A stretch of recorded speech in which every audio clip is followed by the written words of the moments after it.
Salut les amis, j'espère que vous allez très bien et bienvenue dans cette nouvelle vidéo. L'hiver a 4 mois encore, mais je suis déjà tellement enrhumée en fait, je sais pas. Dans cette vidéo, on va parler de data scientist pour ceux-là qui veulent en devenir. Donc, j'aimerais juste partager avec vous quelques points que je pense c'est important quand même de tenir compte de cela pour tous ceux-là qui sont en train de suivre les formations sur YouTube, un peu partout de machine learning pour devenir data scientist. Je pense qu'il y a certains points qu'il faut tenir en compte. Le premier point par lequel je vais commencer dans cette vidéo, c'est le marché du travail. Je vais éviter d'utiliser le terme saturé parce qu'effectivement, pour n'importe quel emploi, en fait, le marché est saturé effectivement. Mais pour data scientist, ce n'est même pas juste que le marché est saturé, c'est qu'il y a pas beaucoup vraiment d'entreprises qui demandent des data scientists. On va pas se mentir.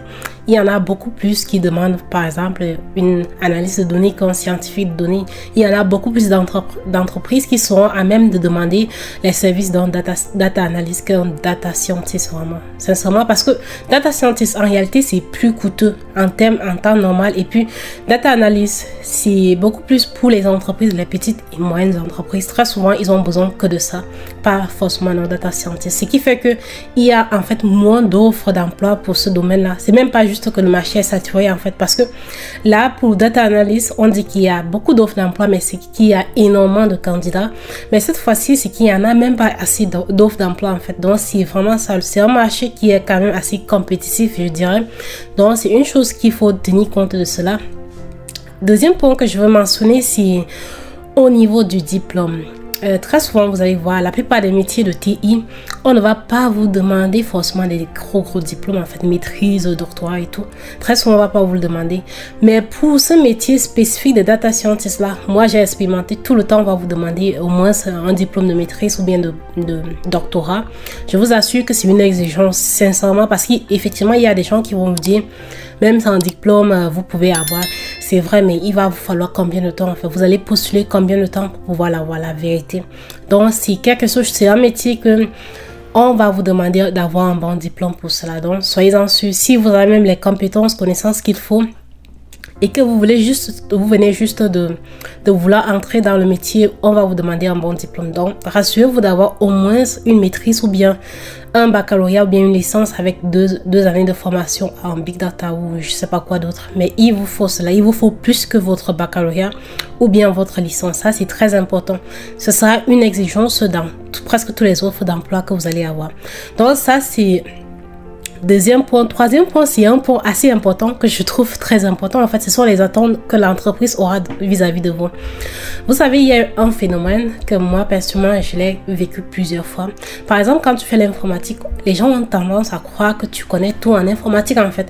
Que ça soit en fait, c'est comme si tu avais une expertise dans n'importe quel domaine de l'informatique, ce qui n'est absolument pas vrai, de telle manière que si tu te plantes sur un truc là, ça va faire comme si tout ton diplôme là, ça sert à rien. Moi, je l'ai vécu ça avec l'intelligence artificielle. À chaque fois, je dis à quelqu'un que j'ai fait l'IA, la personne pense que je peux construire des robots, que je peux... Mais ce n'est pas vrai, putain, mais c'est pas 2 années de formation qui va me permettre en fait de gérer toute l'intelligence artificielle du monde, mais de construire les robots, je sais pas quoi d'autre. C'est tellement absurde, mais c'est la même chose en fait. Quand tu es data scientist, pour certaines entreprises, ils vont attendre tellement que tu fais des miracles dans l'entreprise en fait. Pour eux, c'est que, je sais pas, que tu as des pouvoirs magiques, tu peux juste en fait faire des trucs avec... C'est incroyable, c'est qu'on va vous demander. Je vous assure, c'est quelque chose que moi j'ai vécu.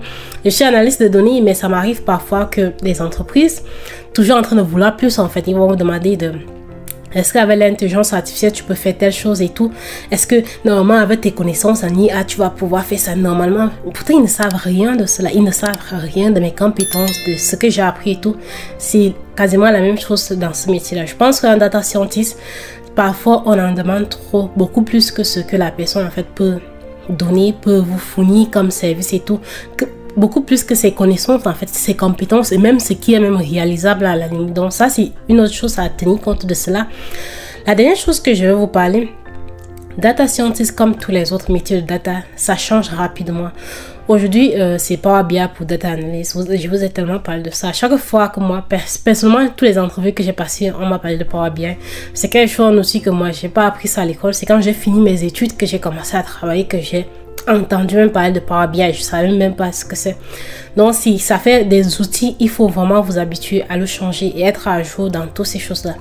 Mais en plus de cela, un data scientist doit être un peu bon en IA, dans le sens où à chaque fois qu'il y aura des nouveaux trucs dans l'IA, que ce soit ChatGPT ou bien tout ça, même les choses qui n'ont rien à voir avec votre métier en fait, à chaque fois on s'attend à ce que vous le sachiez, que vous avez une connaissance, vous ayez une connaissance de ça. C'est vraiment comme une sorte de veille technologique permanente que vous deviez vous assurer d'avoir. Ça permet en fait de vous rendre utile en fait pour l'entreprise et puis pour ne pas perdre votre valeur. Donc, pour moi, ce sont des points que il faut quand même tenir compte de cela en fait quand vous voulez être data scientist. Le premier point pour moi, c'est certainement le plus important, suivi du deuxième. Premier point, c'est vraiment se rendre compte en fait que le marché du travail, ça peut être vraiment très saturé. Donc ça, c'est vraiment important. C'est terrible. Je suis tellement enrhumée que j'arrive même pas à parler.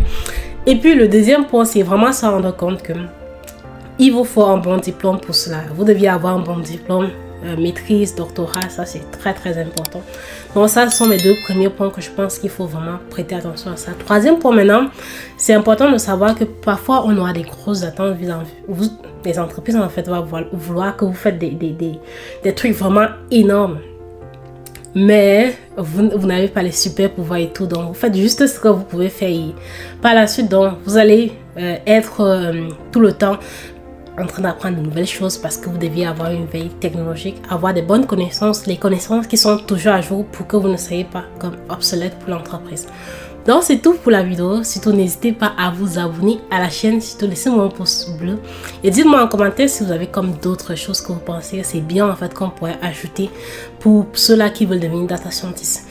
Et comme je dis, le marché du travail, que ce soit data scientist, data analyst, c'est vraiment très compétitif actuellement. Donc, il faut vraiment mettre du travail en fait pour avoir il faut vraiment faire du travail, beaucoup de travail, de projets et tout pour pouvoir avoir du travail. Merci beaucoup et on se revoit dans une prochaine vidéo.